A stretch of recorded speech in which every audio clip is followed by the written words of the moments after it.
Welcome back to the Bethesda E3 Showcase. Hashtag BE3. Morgan and I are always, but especially this time, very, very excited that Todd Howard, game director of Bethesda Game Studios, has joined us on stage. Todd, you've had one of those busy years since we saw you last year, and you talked about that Fallout 4, Fallout Shelter game. Yeah, we've been very, very busy supporting the game. Our fans are amazing, and you saw some of that tonight, but we have so much stuff coming out because we love the games. We want to make them better for everybody. Yes, you have been working on 3 add-ons, and you just announced 3 more add-ons. They Contraptions Workshop, Vault Tech Workshop, and of course, Nuka World. So, what exactly is Nuka World? Nuka World it's actually going to be our last DLC for fall. We want to go out with a big one. So it is a big story-based DLC, new world area of the map to go to, and it's a big amusement park that's been taken over by raiders. We're going to have a lot more info as it gets closer to release in August. So it's just to clarify, it's an amusement park that existed before the apocalypse. It's a pre-war amusement park. Got it. Because it doesn't look that like, amusing the right Disney now. World Hershey Park of Nuka-Cola, so it has all these areas. I don't want to spoil it yet. No, I understand. It's exciting, it's big, we think our fans are really going to love it. Contraptions definitely caught my attention, especially the Rube Goldberg, the ball going down. How dynamic, how extensive can you play around with that? I mean, I assume you guys have been practicing that, and playing around with it back actually, at the it's, studio. we like to build toys for people to play with. You think of Mousetrap or Rube Goldberg machines.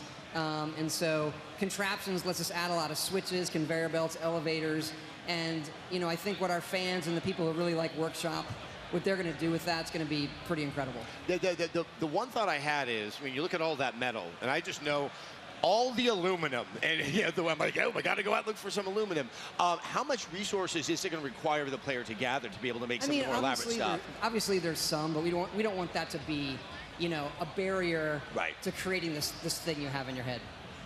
So I'm actually excited to make my own vault from the building standpoint, also because I really like experimenting on my vault dwellers. Yeah. Morgan's just a sweetheart, as we all know. Can I just point that out? They work for me. But what does this actually add to the game?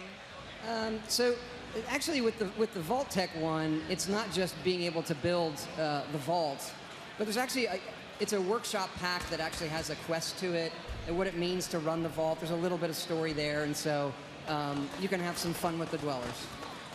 And I will. I definitely want to touch on mods, because we're about to have the experience of console players able to experience mods. Obviously, the mods are built on PC. Can you've been dealing with the mod community for quite some time with your games. Can you explain to them exactly why this is such a big deal? Yeah, I think we're seeing that already. We actually just passed 20 million mod downloads, which I think is incredible in a short period of time. And when was it made available? That's all in from the original PC launch, but most of that has been Xbox One in the last, maybe it's 2 weeks. I might have it slightly wrong. But so people obviously have an interest in this kind of content and yeah, a I mean, hunger they're for like, starving for that kind of experience. And we've worked really hard and long on getting that on console. We're doing the PS4 work now. There's, some complication there in every system to get it working. And so we think that modding, it's been great with PC gaming, but it's a great thing about our games, where people can make it their own, where it's not just what we shipped, and they have this whole library and all of these things they could do with the game that instantly come up. So it makes the game live a very long life, and you see that with Skyrim, for example, on the PC, 5 years later. Yes, we should talk about Skyrim. You showed Definitive Edition on the stage. Why are you revisiting this now? We love Skyrim, and so we go back to it, and we had actually ported it. We did like an initial Xbox One port just to learn the system when we first got the Xbox One hardware, and really over the last year, we came back to it, and it's just to see that game come alive again, and how much fun we've had remastering the artwork. It really is a special game. We're fans of it as well. We make the games for ourselves, so it scratches a very unique itch when you play it. It's hard to put down. And I want to clarify, because when you showed kind of the versions, Xbox One, PlayStation 4, but there's also PC, that this is more than just more spit and polish on it. Like there is a lot of work that's gone into it that even a PC player can experience. I couldn't hear your question completely, Adam. I am so I am not sorry. wearing a headset.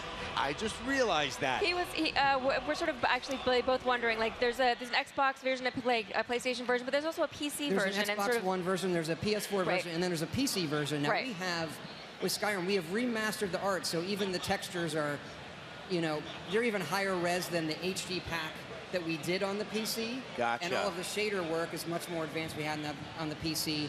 But regardless, we feel that the PC players had a similar experience for a while if they get some really high-end mods. And because of that, if somebody owns all of the Skyrim stuff already on PC, we are going to entitle them a free copy of Special Edition on the PC. Nice. Our PC audience has been with us for a really long time. They also make the mods, so we felt it was the right thing to do. I can feel a few subreddits just lighting up in great happiness as we speak. When is Definitive Edition coming out? The 28th, October 28th.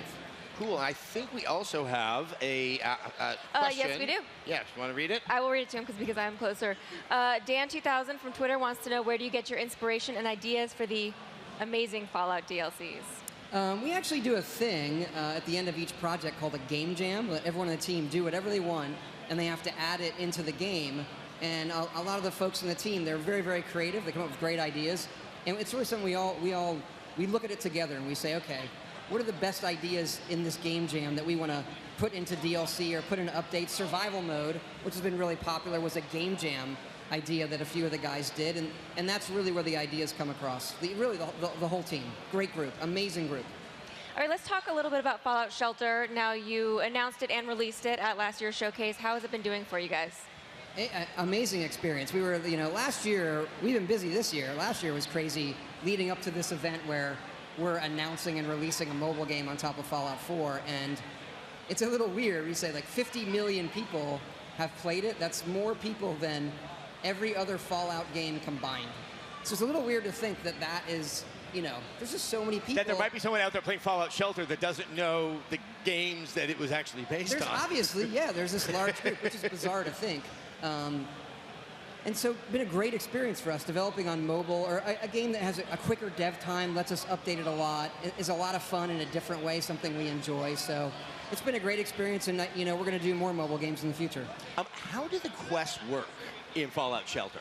The quests, so what you do is you build an Overseer's room, and from the Overseer's room, there's a whole list of quests. They're like daily quests and quest lines, and then you form a party of 3 dwellers and you send them out.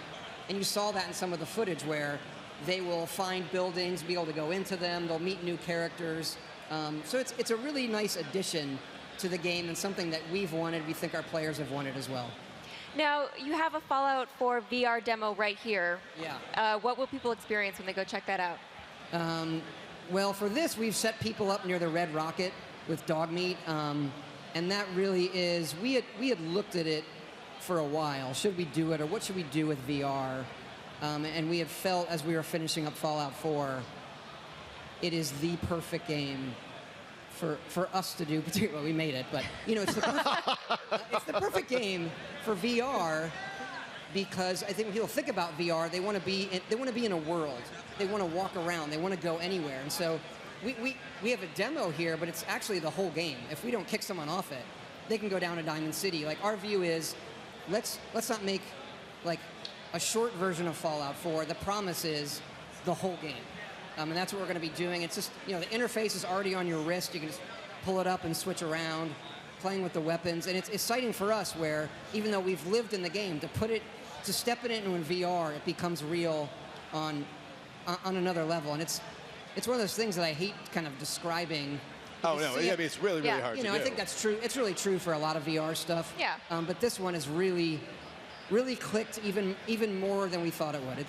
We're really excited about it. From the moment that VR looked like it was going to happen, with Oculus, with Vive and everything like that, the first game that I saw people talking about that they wanted to experience in that was Fallout, and you have delivered it way earlier than I ever thought it was going to happen. So, I'm incredibly excited. Todd, thank you so much. As always, it's great to see you both. Always good to see you. Yeah, we have a lot more Fallout to play, both Fallout 4 and Fallout Shelter. Yes, we've got a lot more showcase for you as well. Remember to follow along on Twitter at Bethesda. Use the hashtag BE3. While we take a very quick break, take another look at the Dishonored 2 trailer, and when we get back, we'll talk with Harvey Smith.